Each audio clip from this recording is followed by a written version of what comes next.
Hi friends, ఇప్పుడైతే మొబైల్లో ఎంటర్టైన్మెంట్కి అలవాటు పడి బయట గడపలేకపోతున్నాం. కానీ ఒకప్పుడు ఆదివారం వచ్చిందంటే చాలు స్నేహితులంతా కలిసి బయట ఏదో యాక్టివిటీ పెట్టుకొని ఆనందంగా గడిపేటోళ్ళు.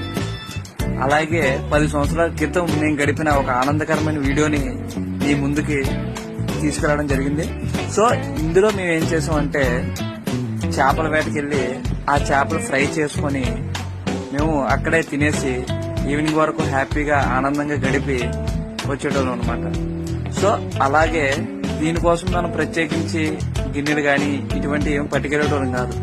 జస్ట్ మసాలా, కారం ఇవి పట్టుకెళ్ళి మేము ఎలా చేసుకోవడం మీకు చూపిస్తాం చూడండి. ముందుగా ఏంటంటే చేపలను పట్టి ఆ చేపల్ని బాగా కడిగి క్లీన్ చేసి తర్వాత అవన్నిటికి మసాలా కారాలు దట్టంగా పట్టించి ఆ పట్టించిన తర్వాత ఏం చేసేవాళ్ళం అంటే మసాలా కలిపిన చేపల్ని అరిటాకులో వేసి దాన్ని కట్టి ఆ అరిటాకులో వేసిన చేపలను మళ్ళీ తాటాకులు పెట్టి గట్టిగా కట్టి అది తీసుకెళ్లి మంటలో వేసేవాళ్ళం అన్నమాట. ఆ మంట వేడికి లోపల ఉన్న ఫిషెస్ అనేవి బాగా ఉడికేది.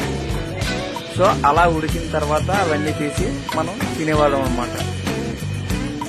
సో ఇలా ఏంటంటే మేము ప్రతి ఆదివారం ఏదో ఒక యాక్టివిటీ చేసుకుంటూ హ్యాపీగా గడిపేటోళ్ళం. ఇప్పుడైతే తెలిసిందే కదా, మొబైల్తో అని వర్క్ అని ఏదో ఒక విషయంలో మనం బిజీ అయిపోయేవాళ్ళం. ఎంతైనా అలాంటి రోజు మళ్ళీ రావండి.